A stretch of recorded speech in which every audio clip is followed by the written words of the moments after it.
All right, thank you very much, everyone, for joining. I'd just like to quickly go over. So, for this webinar, we're doing a workshop format. It's on reflections for the school year. By workshop format, I mean we're going to have breakout rooms, and teachers are going to discuss some topics together to see basically how you've done in the school year. Maybe think about situations you've encountered relevant to the topic and share your experiences with other teachers. If you've got some really good ways of tackling these situations, it'd be great if you could share that, of course, with all the other teachers. And maybe if you've done something and you found it wasn't quite the right way to go about it, that's also really valuable to share for everyone else as well, so they can sort of learn from your perspective and your experience as well. So at any time, feel free to put the hand up function to jump in if you can't find the right time to jump in the conversation. If you can, please mute your microphone when you're not speaking. Open up your camera so we can get a real feel for who we're talking to when we're having these discussions. That would be fantastic if you can. Thank you to those who have already. And yeah, you can use your emoji reactions as you like throughout the webinar and workshop. So thank you very much, everyone, for jumping in. Let's get started.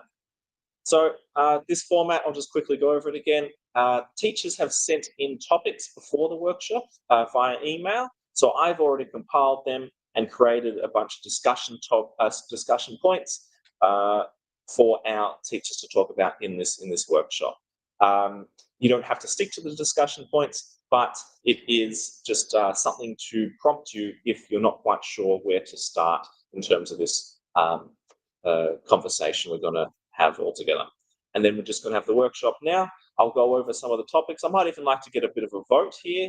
You can use the chat to do that, which topics you'd like to talk about first. Probably spend about maybe 10 minutes talking about one topic in breakout rooms, then come back to the main room all together, spend about 5 minutes summarizing what we sort of discussed in our separate breakout rooms together to share our discussion points there.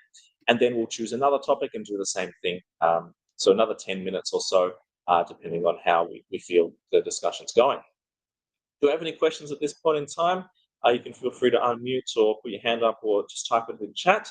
Otherwise, keep going. Yes, Lloyd, jump in. Oh, you're muted. Don't forget to unmute yourself. Are you presenting anything right now? Sent in what, sorry? Are you presenting anything at the moment? Yes, I am. Okay. I can restart the presentation. The reason I'm asking is that I can't see it. And I also noticed that there are incorrect names under people's pictures. So you are actually, Ignacio Hawthorne is underneath your picture. And Angel is Andrew Moore. So I'm going to exit and come back in. I tried a number of different layouts and it won't correct. So I'm going to exit and come back, okay? Lloyd, try to go. Lloyd, are you on Safari? Because I know you use a Mac. No, I'm in our Google. All right, so try to get the Meet link, put it in Safari instead of using Google Chrome. Put it in Safari instead? Yes. Okay, thanks for that. Okay. Fantastic. Thank you, Giselle. And thank you, Andrew. You have posted the topics indeed in the chat for us to all see. Now, I'll just move on to the next slide where we can actually see them if you do have your screen visible, or you can see my screen. So options for today's workshop, we've got conflict management, project-based learning, scaffolding techniques, emotional intelligence, workload distribution, and student participation. Now, feel free to put in the chat or speak up on what you'd like. I'm not sure if is there a voting.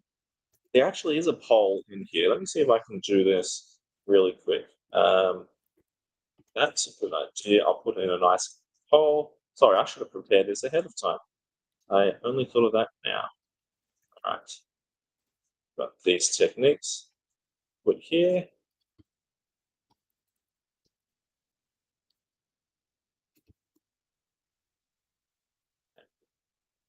So just give me one moment. You can add to the chat while we're still working on it, and then we'll just do the poll, and then we can have a look there. Here we are. Topics. Launch.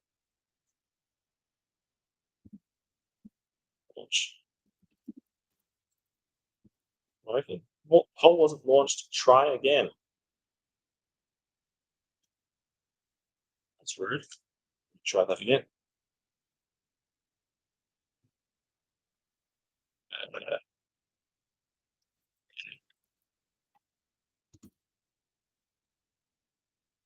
All right, was. What have we got in chat so far? I can't see the chat while I'm creating this poll.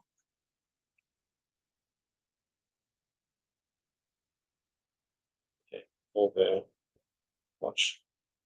Okay, it just doesn't come.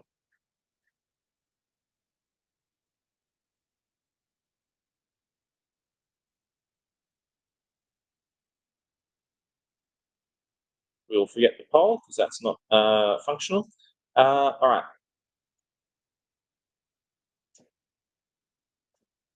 Let's start from the start, shall we? Instead, we've got preferences from Roy for EQ and scaffolding. Anyone else? So Ian thinks student participation, scaffolding. All right. Well, we've got a couple of votes for scaffolding. To get things moving, let's jump into that straight away. Go find my scaffolding slide, and I'll set us up some breakout rooms to talk about this. So scaffolding techniques, to give us a premise of what we're talking about here: supporting struggling students and accommodating a range of proficiency levels in a mixed ability classroom. So you've got some excelling students, you've got some students who are below level and, approaching, the average, that they're not quite there yet. So how can we support all of these students at the same time with just the one lesson that we've got, right? So discussion points to think about: appropriate chunking of new information, balancing the level of support to all students, and challenging high proficiency students. So how are we going to do these kinds of things? Or remember, the topic is reflection for this webinar, so please think about times where you have particularly noticed that you haven't scaffolded a lesson well, or where you did put in some really good planning and you did manage to have a really good scaffolded lesson and all students managed to get something out of it well. So have a bit of a reflection on those, and I'll put you out into breakout rooms now. I'll also use the main room as a breakout room just because that's where the recording happens, I believe. So at least people recording will be able to see that as well. And let me just set up these breakout rooms. How many people do we have? We've got enough for 2 breakout rooms plus the main room. All right. Set that up. And we've got some more people joining us today. Excellent. Good to see you. Let's start there. I'll just shuffle that and I'll start the breakout rooms. If you want to, do a screenshot now of your the topic discussion points, because if you go into the breakout room, I do believe it actually disappears. So if you want to do that, but it is just on scaffolding techniques. Moving into the rooms, let's have a chat.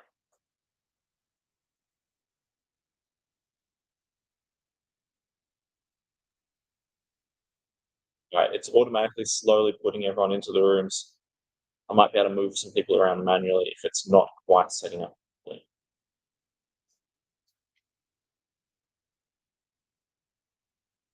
Welcome, Trell.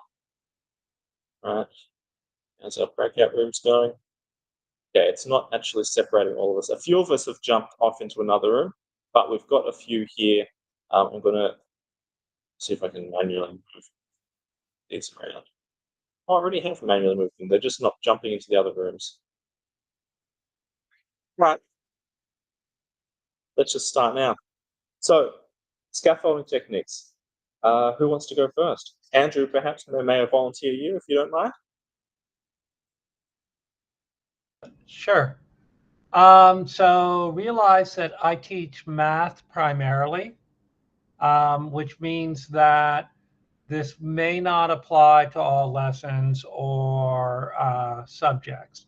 While I do teach other courses and then do use the appropriate techniques for that, Like one of the things I'll do is just very basic, which is we'll be presenting based upon the slides or our own created slides. And then while it's going through, I'll be writing along the sides particular key definitions with blanks in them, where I'll have the kids fill in the blanks as we go, meaning you'll poll the class and get them to fill in the missing word. And the first time through the lesson, if it's a little bit challenging them, maybe it's they're filling in one word. The next time we approach the topic, maybe they're filling in the entire sentence for a definition. The other thing is, again, with math, there's so much of step 1, step 2, step 3. So that I find it effective to write out the algorithm that they need to know on the board to the side.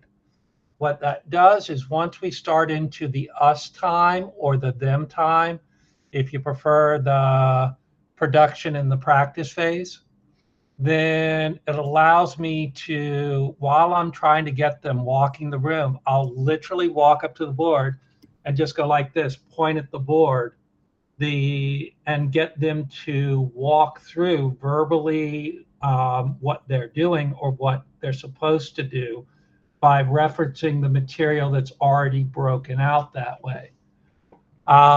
It does require forethought of how I'm going to plan out the whiteboard ahead of time, as well as really what do I think the key points are. But as long as you do that appropriately, it's fairly straightforward. The other thing I'll say is on the discussion point of challenging high proficiency levels, when we're going around the class, not every student gets the same questions. So for example, if Matt's here, and I see him here, Matt might get one level of question where I know his ability is high. I ask him I want him to think outside the box, or I want him to apply the knowledge in some way in non-obvious ways or see the pattern and to be able to voice that. Versus if I have a student, it could be almost the equivalent of like, what color is an apple, right? They get a very basic question, and you pick and choose your questions based upon that. Anybody else? I would say there's a scaffolding repair. I apologize if there's wind in my earphones because I'm currently traveling to my destination as I'm talking. But so I would say that typically I notice that students work well within groups as far as the location I taught and the students. So typically I try to make sure that for the stronger students, they are at least maybe one person in each group.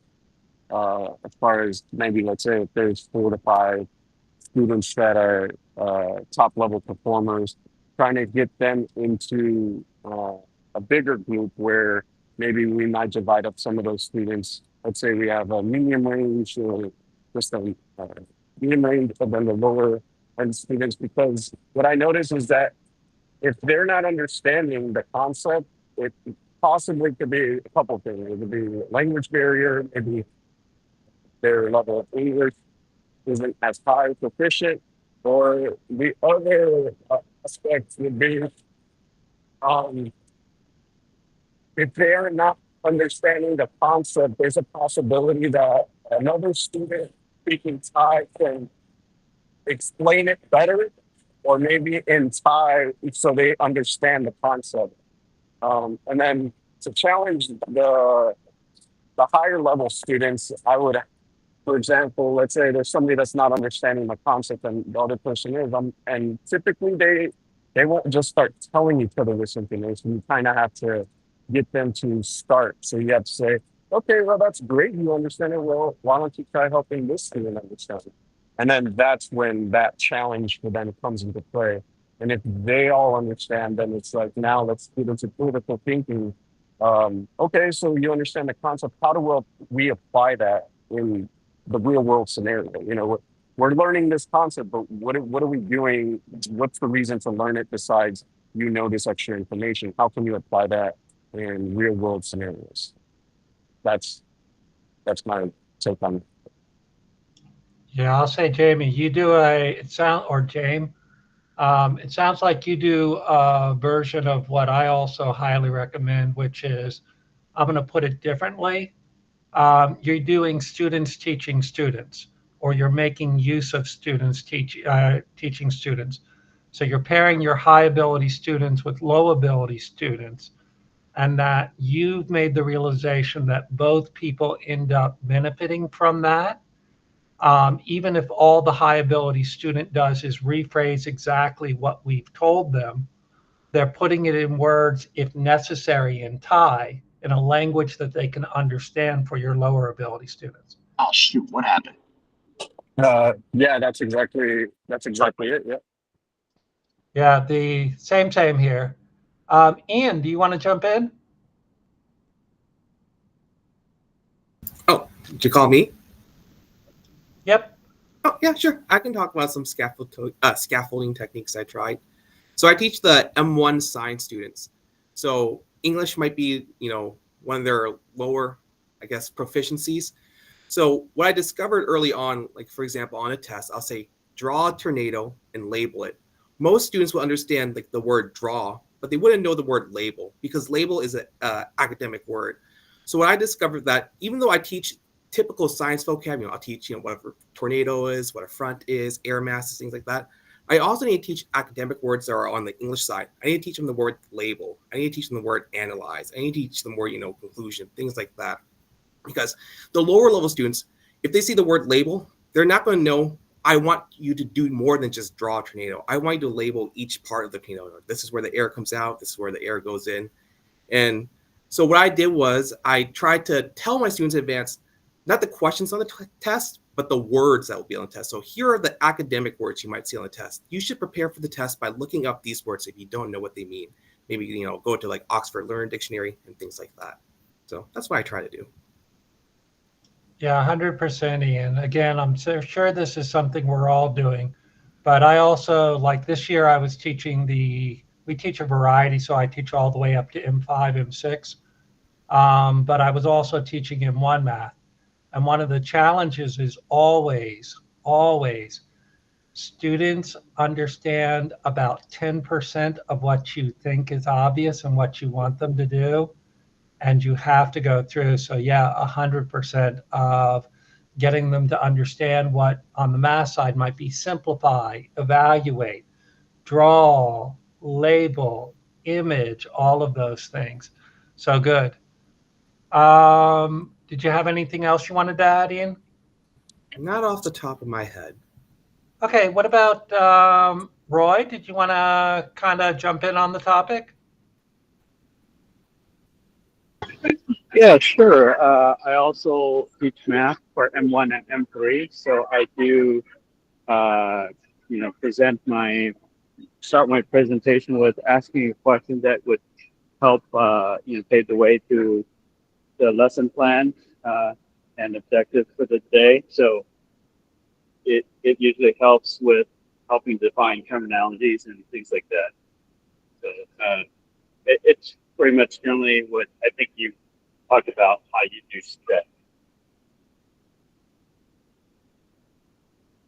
Yeah, I'll ask, this is more of a kind of chuckle question. Do you also have problems? Do your students hate the word why as someone who teaches math? No, I don't get that too much because they're used to the word why, because my colleague teaches English and science, so he used why a lot. So by the time it's time for me to teach, it's easy and they don't have a problem with that. Yeah, I'll say for me, they hate hearing they know they're going to get it, but it's always, okay, that's the answer. Now tell me why. Explain it to everybody else. And they use it as an opportunity where it can even be speaking.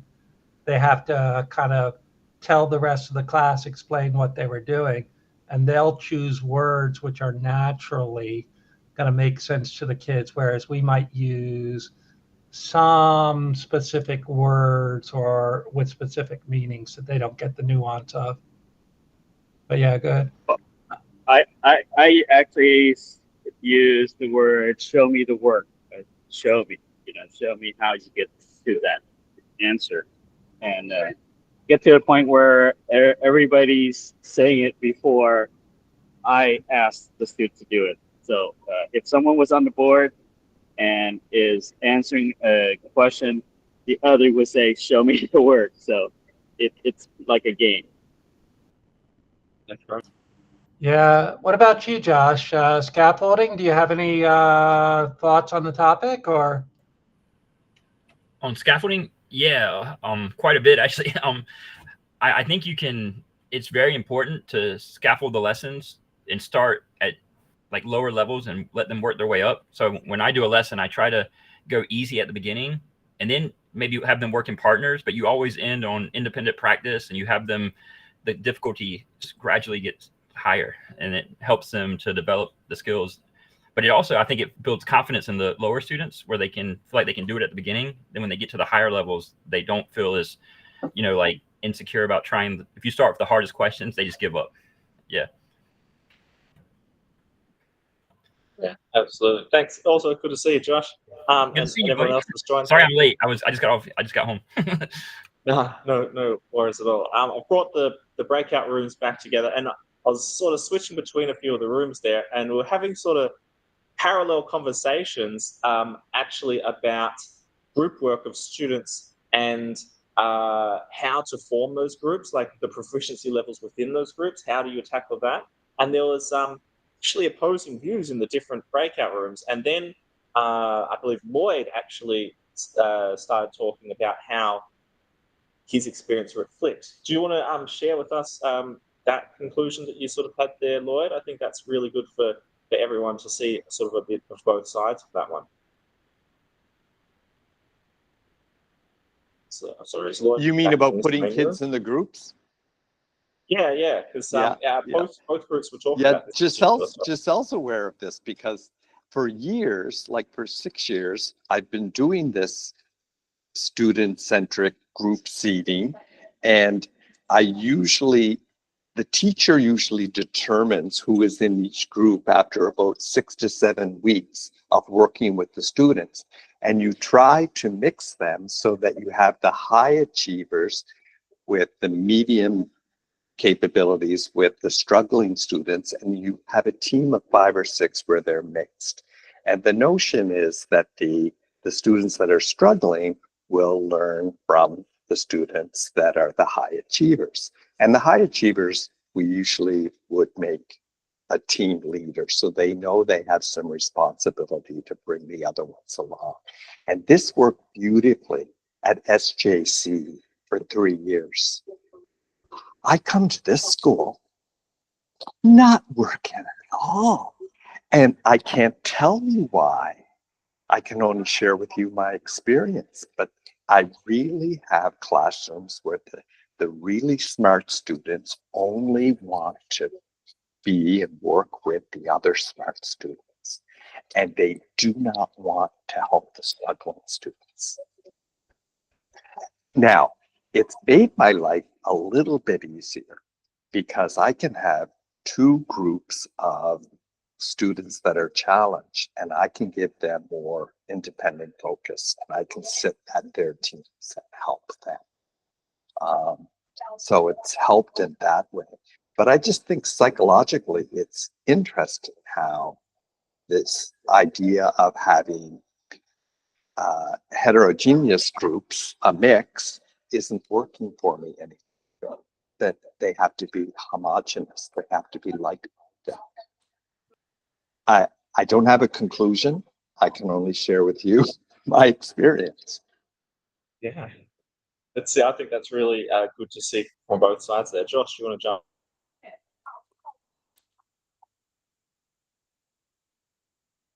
Sorry, you're muted, Josh. If you want to unmute real quick. Oh, I'm sorry. Yeah, what really works for me is when I assign roles. So like I have one, if I have groups of 3, I have one be the leader and the person who controls the time, like keep track of the time. I have one person be the writer, who I usually like to be the lowest performer because it gives them the most practice. And then you have one person be the what is the third one is the speaker. So I'd like to get the middle one, like you said, the highest one be the leader, and have the middle one be the speaker. But then if it's 4 people, I usually do the leader. One person does the time and grabs the materials if we have like paper, and then we have a writer and I give out cards and I switch them throughout each, sometimes it'll be every week or every couple weeks, and it really gets them all working together, even if they don't want to be teammates. But yeah, that's tricky. I like your idea of having the lower ones work together so you can work with them independently. That's a great idea. You can I like your idea of giving them very specific roles. I think I'm going to do that. Yeah, I'm going to try that. Especially I like having the brightest kid be the leader, so it's going to get done, but they're not necessarily doing the work, which has always been a problem because usually they get so paranoid the work's not going to get done, they just do it themselves. So I like this idea of making the middle student the presenter and the struggling student the writer. It's very good, Josh. I have a Microsoft Word of the cards I made that have like the roles, and I hand them out to groups. I'll share it with you. Yeah. Okay. I'm going to jump in here, guys. That's awesome. Yeah, thanks so much for sharing those techniques, guys. And I really like the specific details of that as well that other teachers can take away. I'm going to move on quickly to, I think I'll just choose from one of the suggested topics as well. We'll go into emotional intelligence. So we're talking about 2 aspects here about self-regulation, techniques for consistently modeling a calm and collected presence, right? Because we know that's very important to be the good role model in the room as the adult, as the teacher. And also the other side of that is having empathy and being able to observe and notice and be compassionate with your students. So how can you make your classroom better by being actively empathetic as well? So I'd like to discuss these points. I'll move us off into our break rooms again. Thanks very much. I apologize for rushing to the end of that last topic, but I do want to keep on moving with some more topics to hear from. I'll also put a timer on. It didn't work last time, but we'll see if it works this time. James, question of clarification. Is it us? Yes. Is it us or our students that we have to try and make more empathetic? So we want to have emotional intelligence. So it's more about ourselves and what we can do for ourselves. Okay. If you want to encourage empathy in your students, I suppose that's another topic, but it's not a bad idea to think about either. All right, I'll put it for just under 10 minutes, and then it automatically should end. So let's see if it actually separates us properly this time. Thanks, guys.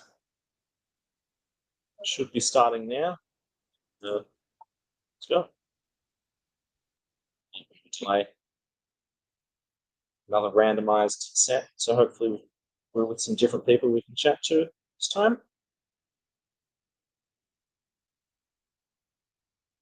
Mustafa, I think you're in this this room. You're not going to get moved out, so perhaps you'd like to start talking about either self-regulation or empathy, whichever side of EQ you'd like. Don't forget to unmute. Thank you for the reminder. Almost forgot. For self-regulation, for modeling a calm and collected appearance, I'm not sure I'm a good analog for calm. It's collected, but if calm is an energy level of 5, usually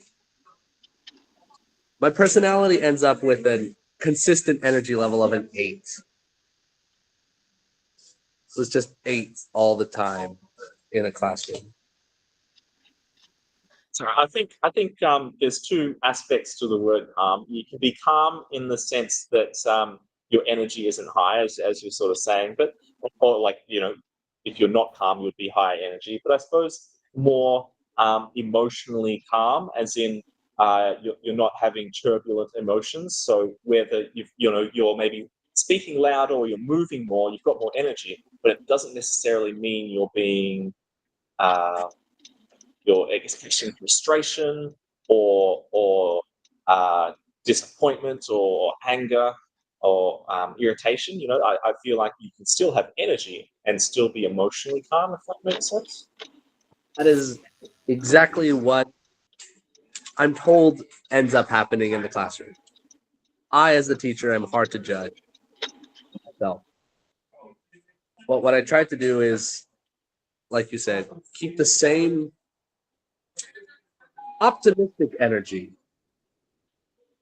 with if I had to describe it in a word, it's composed so that emotions stay the same optimism, the same like teacher mode energy, regardless of what happens in the classroom. Absolutely. I'd also like to hear from Ig on this topic, actually, because I believe. Yeah, go ahead. Can you guys all hear me all right? I'm going to check in the other rooms right now, but go ahead. Yes, we can hear you, Ig. Oh, okay. All right. So my opinion on it is it's kind of multifaceted. Long story short, I'll make it quick. The thing that I do in the room to get the girls in my rooms to just kind of relax, I just treat them like I would if I'm treating my kid. So it's more of a father figure role. And it works for me because I mean I guess I am a dad, so it just works for me. I look at it as it's a room full of my kid, but it also puts them at ease when it comes to other situations in the classroom that may come up.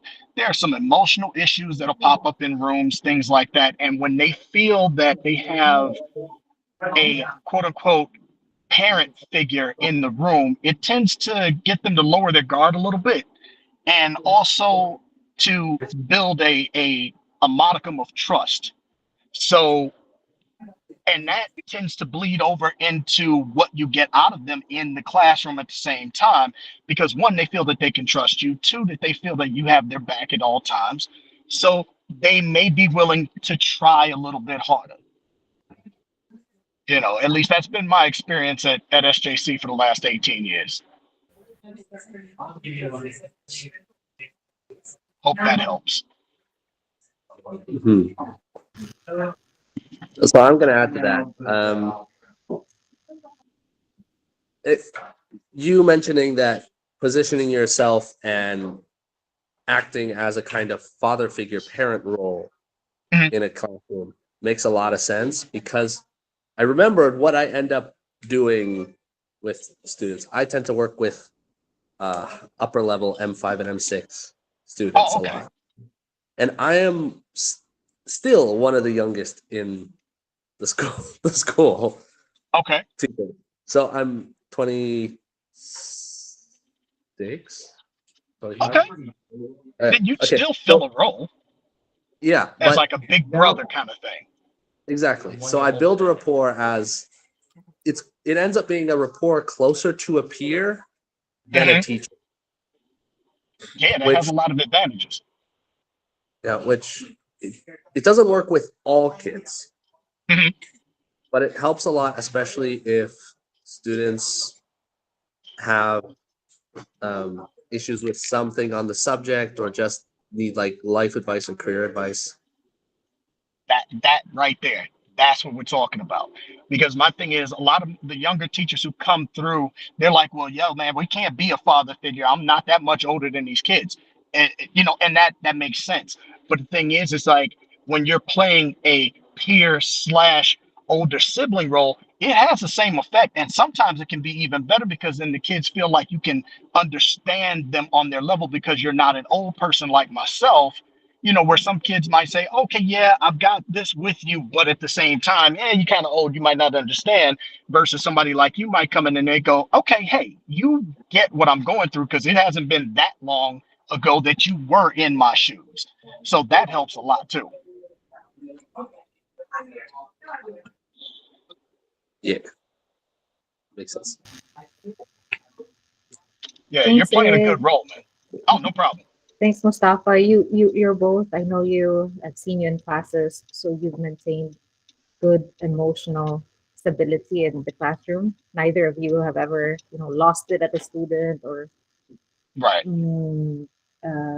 argued with the students on their level, right? You try to maintain your position as the more knowledgeable adult in the classroom. Would anybody else like to jump in? What do you do to model emotional intelligence to your students?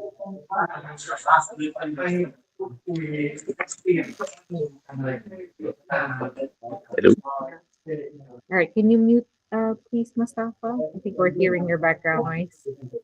Oh, my bad. All right. So anybody else would like to share? Oh, Jay, we'd love to hear from you. Me? I know you, Yeah. Okay. though, Jay Blackwell. I know Jay has Okay, also yeah. grown in terms of emotional intelligence. It's something that you've been actively working on. So it's great to hear from Ig, who is a seasoned teacher of 18 years and has worked through those issues. But what about for a new teacher like you, Jay? Not new, relatively newer than Ig. Yeah, 3 years now. I've recently worked with the M6s swapped to the M1s, and a lot of my M1s in my class are special needs students. They've got ADHD, BP, all that kind of fun stuff. So I've now been having to go in like my classroom, just being that like emotional like anchor, right? My kids aren't feeling it that day, they're feeling down. Okay, I'm going to pull them up a little bit and get them to where we can now enjoy it. If my kids are going like meltdown, they're just bouncing off the walls, they're going up, I now have to be the person who gets them and drags them down. And it's just so that consistency in my classroom, like that emotional consistency, is just really working for me with them. No more am I having like meltdowns and my kids crying because they know they can come to me now as like a safe space. I'll sit there with them and talk. So I am having a really good time with that this year. I'm Fantastic to hear. also realizing my kids are emotional vampires as well because they feel how I feel. I walk in that day not feeling it, being a bit down, they're going to be. So I still need to that line for a level for myself. And it's the same. I know I had a lot of problems with my M6s just being a bit too loud, too energetic, scares some of them. That definitely scares my M1s when I first walked in like that. So over the course of the year, myself, I've been trying to get it on a nice level for them. So yeah, it's been working for me. Thank you for listening to my story. Okay. Thank you for sharing. Did anyone else from one of the other rooms want to share a little bit about what you talked about? Josh, you're sort of in the middle of the speaking when I was leaving to check on some of the other rooms. Jamie, do you want to go first, and then we'll maybe hear from Josh if he's willing? Okay. So it was pretty good. One of the things I took away was be the example, right? That you want your students to be. Have empathy for your students. They are people, right? They go through circumstances and situations. But mostly, if you want to have that emotional intelligence, I think it comes without judgment, when students tell me things, I listen and I try not to judge whether they're telling me the truth or not or whatever it is because I didn't turn in their assignment, but I make sure to hold them accountable for what they tell me and I try to give them solutions. Let's say, oh, I didn't turn in my assignment on time. Okay, let's set a reminder. Let's write this down. Um, and I asked them, what is it that you want to plan to do? And then they'll tell me. And then if they don't, and then I'll see them and hold them accountable for that. And they start to understand that. But yes, essentially, you're being the role model. Thank you, Jamie. Josh, did you want to share a little bit as well about what you talked about, and then we can jump to the next? Well, I would say it starts from the first day. Like you have to come in and like set the the proper tone, and I think you have to, if you're like you get those procedures in place. You come in even kill. You don't really show emotion. You know, it's like, and eventually they'll gradually, like, I think, respect, you know, and they kind of, the empathy comes through. Like, you know, you always remember every student comes from different places. Like if I see a student that never does work, and I'm always thinking, what's going on away from school? You know, like things like that. I think what Jamie said was true. You know, everyone, there's probably, you know, you always got to remember every student has different problems away from school. So I think that's really important. Yeah. And just trying to, but I think as a teacher, we have to kind of, you know, get that structure and make that positive classroom environment, and then everyone can get lifted up. Yeah. I think it's really important. Fantastic. All right. Let's look to the next. We'll probably only have enough time for one more topic. So I've chosen from the list that we had before that some people voted for, boosting participation. So this one specifically, it says, how do you get shy or quiet students to participate in class more? That may not be looking like speaking up in front of the whole class, but maybe it's within smaller groups or something. Or it could just be not necessarily shy or quiet, but maybe some more demotivated or lazier students as well. Might be a good one to look at. Reasons, so we could discuss about reasons. Why are these students shy or quiet? The objective, what do we actually want them to do when they're participating? Improve their skills, build their confidence, share their ideas perhaps. Maybe they've got all these ideas, but they don't feel comfortable sharing it. And then, yeah, what methods do we use to implement this?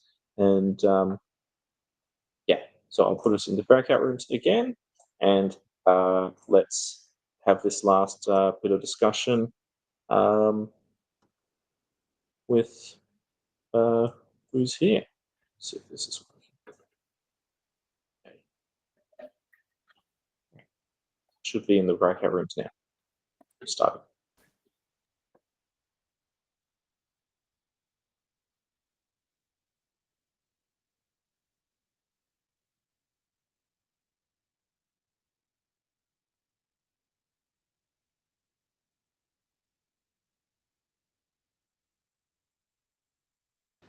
No, the breakout rooms aren't appearing like they did before. You might be in this. Yeah, you should be in this room, so you guys can start chatting now. I think. Yeah. I see. I'm just staying here. Okay, got it. Hello, can people hear me? We hear you, Chris.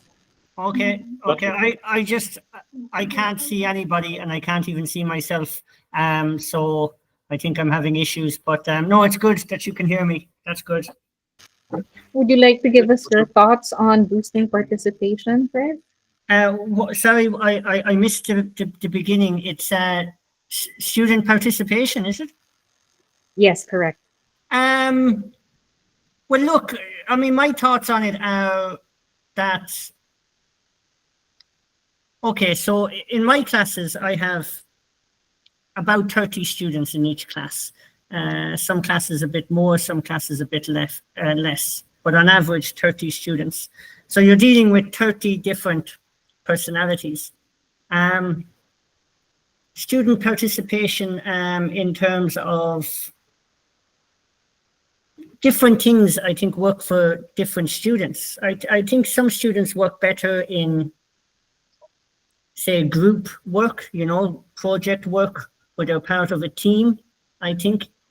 Some students work better there. And then some students are very individual and are happy to volunteer themselves in any regard in class, you know. Trying to encourage participation can be a challenge. Again, depending on the class and the students you're dealing with. But yeah, it's a mixed bag. I have success,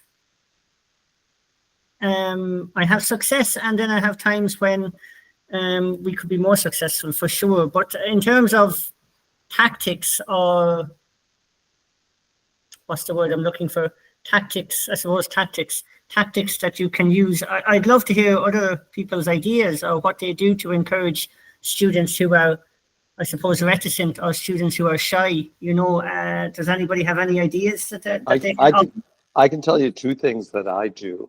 Mm-hmm. One is almost daily.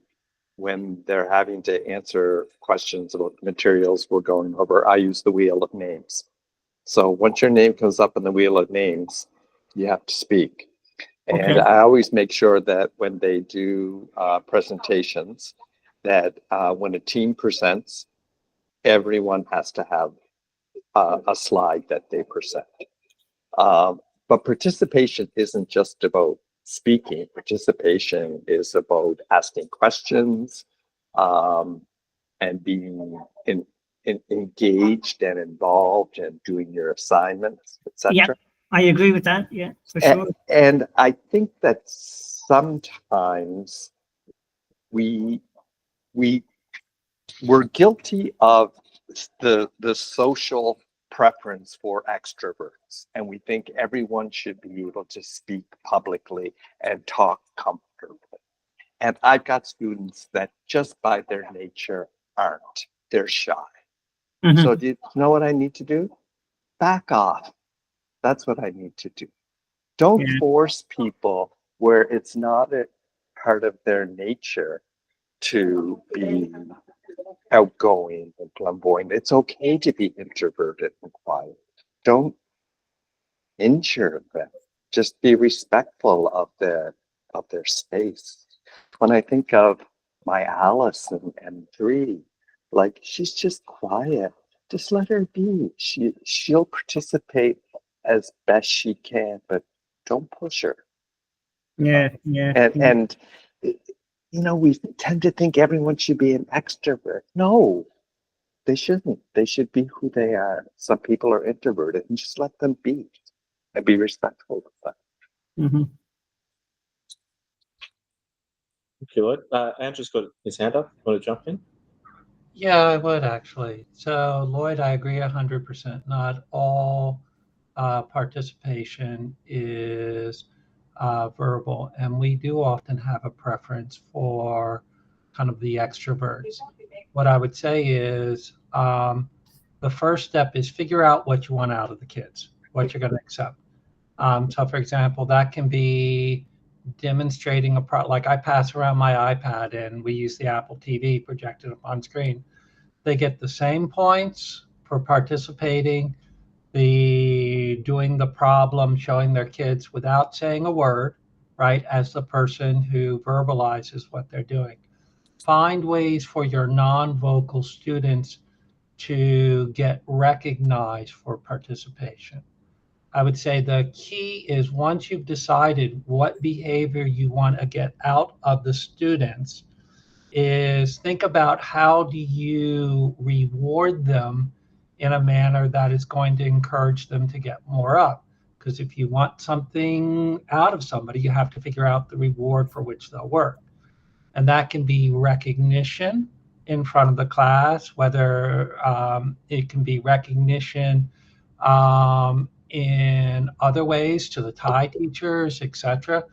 And recognition very often is the very important. It can be something as simple as, like, and you know this, great job. Like that quiet moment where you're sitting there like a shared kind of awesome, keep at it. It doesn't have to be kind of the showy thing. For some students, they do need the competitive showy thing, right? Or maybe their parents. But I will say, like, I picked this up from Matt, and I know James probably does it also. Personally, I like Class Dojo. It's very useful for tracking, for letting the kids see, but at the very least, what I'm a big fan of, to the extent that we're giving people points and trying to reward them for participation, whatever we're doing has to be transparent and visible to them. It's no use rewarding them if they don't know that they're getting rewarded. It's got to be both public or in some ways recognized. It's that whole basic. The scariest thing for our kids is not that the teacher hates them. It's that the teacher doesn't see them. The kids don't want to be invisible. They want at least the teacher and kind of their classmates to constantly be seeing them, knowing who they are. Fantastic. I actually really like that you sort of just made a small comment, but like a quick word to the Thai teacher, like something like that, where it's just another kind of reward you can introduce, and that's something I've never thought about. But I'm sure some students would quite appreciate getting in better books with their Thai like their homeroom teachers that they have more frequently. So I think something as small as that, maybe speaking to the student, asking them what they want, and then offering a few different things like that, that they may be interested in. It's a really good idea. Something I've never even sort of considered before, but I think that's pretty cool. Like if they recognize that as something that's valuable. By the way, James, the other benefit of that is we do that is if I'm sitting there having a conversation with Ajahn Wao or the homeroom teacher, and we generally, the teachers who last and kind of prosper out here generally will have good relations with the Thai staff. One of the things you begin to recognize is that me recognizing their student or that student to either it doesn't have to be just the Thai teachers, the coordinators. Why? Because the coordinators are talking to their parents. The Thai teachers are doing homeroom visits, talking to their parents. If the Thai teachers are telling their parents that all of a sudden we're recognizing that the school sees, that is worth its weight in gold, because the parents will have bought in and will be echoing what we're doing also. That's at least my take. Right. Yeah. It's not sure if compounding is the right word, but there's definitely a lot of factors involved that add on top of each other, that help to make that an even better reward than as seen on the surface initially. I'm going to close the breakout room, so others should be coming back soon, and we can share our thoughts. Thank you very much so far. That's been a pretty quick hour. We'll just go check that's working properly with the breakout rooms.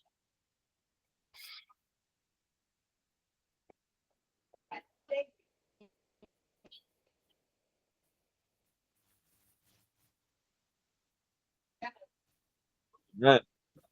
Welcome back. Thank you, everyone. We've got a couple more minutes left at the end. If anyone wants to share, maybe just like some rapid fire dot points of some things you've learned today, feel free to just jump in. If you want, maybe put your hand up. We can have it like it makes a little bit of an order of who wants to speak, and then we can all maybe just say something that you learned today. I think that would be awesome, or something that we found pretty valuable. I'll go first. So I actually really like something that Andrew said right at the end. I suppose it's just fresh in my mind as well, so it's good to hear. But Andrew said, as part of like a way to also reward students, would be to help them with recognition with their other teachers as well. So letting them know that you speak to their Thai teachers, and then he also explained that that had further impacts on building a relationship with Thai teachers in school as well, which is very important. So thank you very much for that. Did anyone else want to share anything?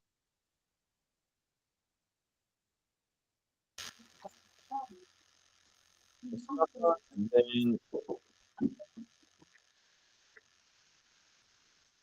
yeah, go for it. I have to unmute yourself. Yeah, Mustafa. Yeah. Okay, my bad. I thought I saw Jamie also raise his hand for a second.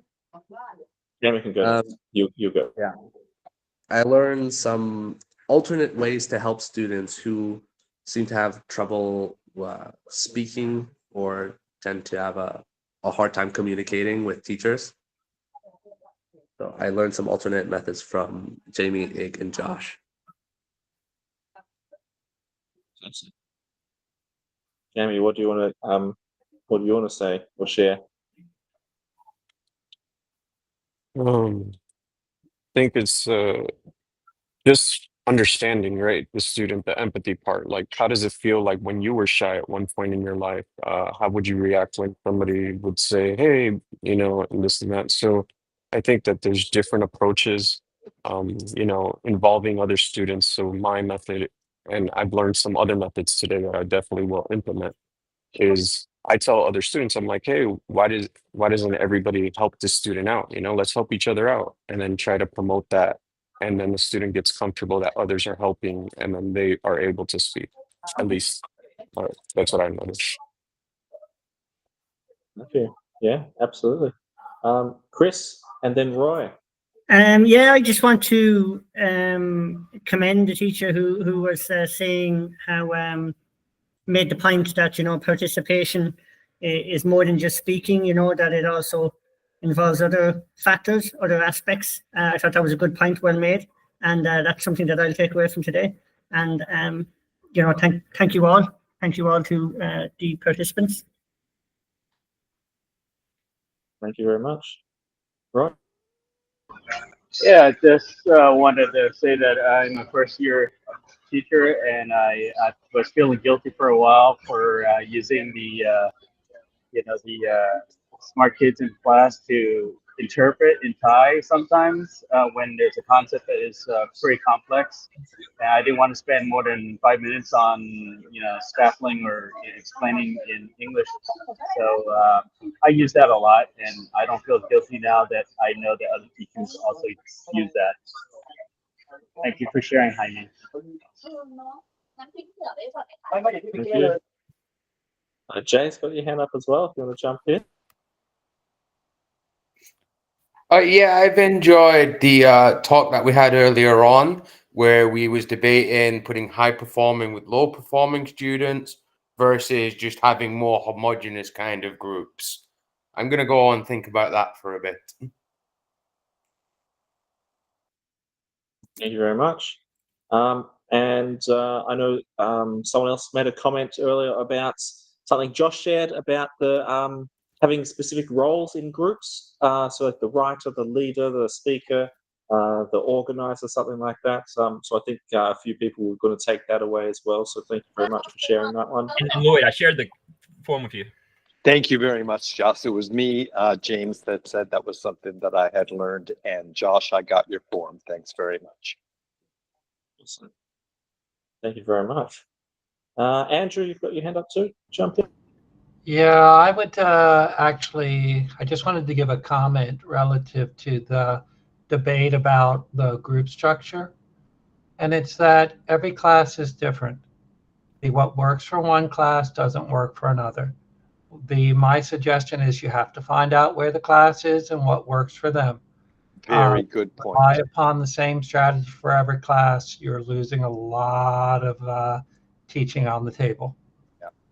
There may be no Agreed. one rule fits all. It depends on the class. Very good point. Very good point.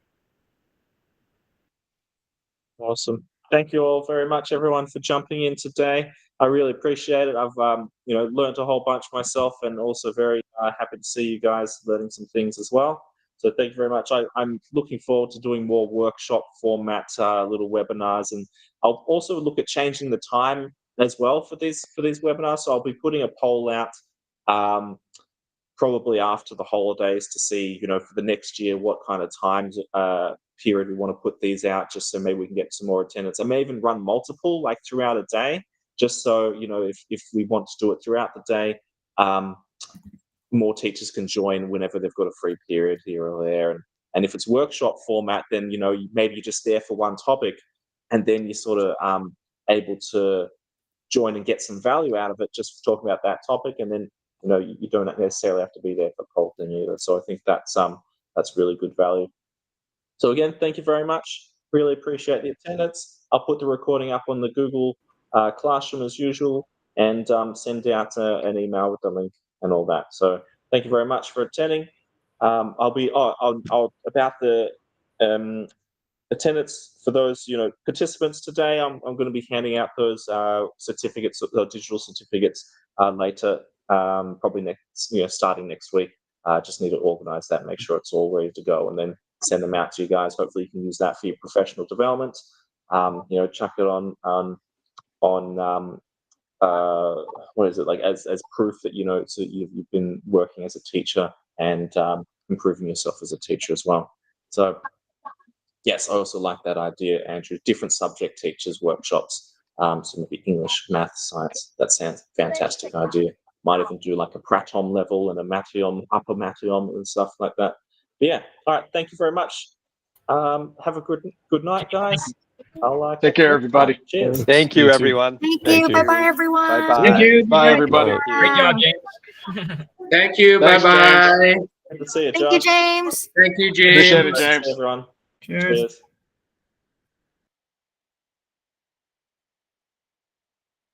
Yay, well done, James.